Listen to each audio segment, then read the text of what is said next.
خواتین کی گھروں میں تراویح کی جماعت. کیا گھر کی خواتین مثلا میری چاچی تائی اور ان کی بیٹیاں وغیرہ میرے پیچھے گھر میں تراویح ادا کر سکتی ہیں؟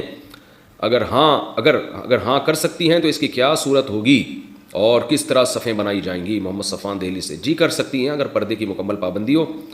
اسی طرح صفیں بنیں گی کہ سب سے آگے آپ کھڑے ہوں گے اور اگر کوئی مرد بھی ہے تو وہ آپ کے پیچھے اور پھر پیچھے خواتین کی صف. عورت کا تراویح کی امامت کرنا. کیا لڑکی تراویح کی امامت کر سکتی ہے جبکہ پیچھے صرف خواتین ہوں؟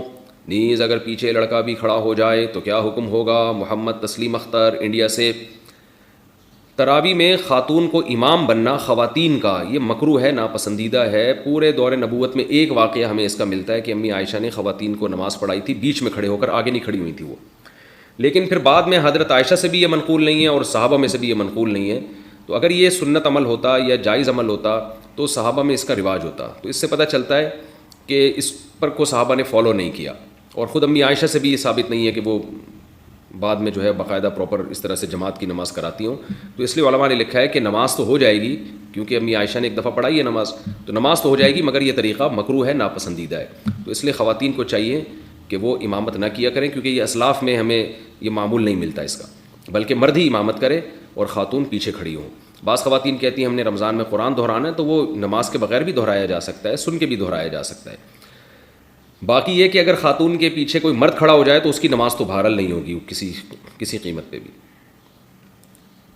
زکوٰۃ کن چیزوں پر فرض ہے؟ زکوٰۃ کن کن چیزوں پر ہوتی ہے؟ کیا صرف کیش پر ہوتی ہے یا گاڑی وغیرہ جو استعمال میں ہو اس پر بھی زکوٰۃ ہوتی ہے؟ ریحانہ صاحبہ کوئٹہ سے.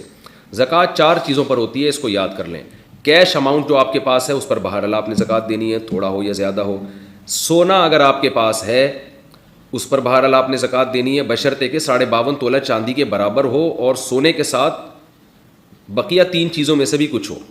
یعنی خالص اگر سونا آپ کے پاس ہے اور پیسے بالکل بھی نہیں ہیں، چاندی بالکل بھی نہیں ہے، تجارتی مال بالکل بھی نہیں ہے، صرف سونا ہی سونا ہے، تو پھر 7.5 تولے سونے سے کم پہ زکوٰۃ ہوتی نہیں ہے. لیکن عام طور پر ایسا ہوتا نہیں ہے. جب بھی کسی کے پاس سونا ہوتا ہے تو کچھ نہ کچھ کیش اماؤنٹ تو ہوتا ہی ہے.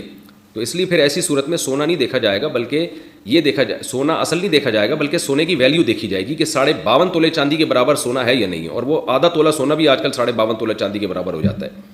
تو اس لیے دوبارہ بتا دیتا ہوں، 4 چیزیں دیکھنی ہے: سونا، چاندی، کیش اماؤنٹ اور سامان تجارت. تجارتی سامان کہتے ہیں وہ سامان جو آپ نے بیچنے کے لیے خریدا ہو اور اب تک بیچنے کی نیت آپ کی باقی ہو. یعنی جس دن زکوٰۃ نکال دی ہے نا، جو زکوٰۃ کے واجب ہونے کی تاریخ ہے آپ کی، اس دن بھی آپ کی بیچنے ہی کی نیت برقرار ہو، درمیان میں نیت تبدیل نہ ہوئی ہو. تو ایسی چیزوں کو سامان تجارت کہا جاتا ہے. کوئی پلاٹ آپ نے خریدا بیچنے کے لیے، کوئی مکان آپ نے خریدا بیچنے کے لیے، جو دکان میں آپ نے سامان ڈالا ہوتا ہے سارا بیچنے کے لیے ڈالا ہوتا ہے، لہذا جتنے دکان میں اثاثے پڑے سب پہ زکوٰۃ واجب ہوتی ہے. تو جو بھی چیز بیچنے کے لیے خریدی ہے وہ سامان تجارت میں داخل ہے. تو یہ 4 چیزیں اگر آپ کے پاس ہیں اور ان کی مالیت 52.5 تولہ چاندی کے برابر ہو جائے، جو کہ ہو ہی جاتی ہے عام طور پہ آج کل، تو پھر آپ پر زکوٰۃ ان کی واجب ہے. ان تمام چیزوں کو کیلکولیٹ کر کے ویلیو نکالیں، 40 پہ ڈیوائڈ کریں، جو جواب آئے وہ زکوٰۃ ہے. فوراً دے دیں، 2-4 دن بعد دے دیں، فقیر کا انتظار کریں تو کہ جب کوئی مستحق ملے گا اس وقت دے دیں، لیکن حساب اسی دن کا کرنا ہے آپ نے.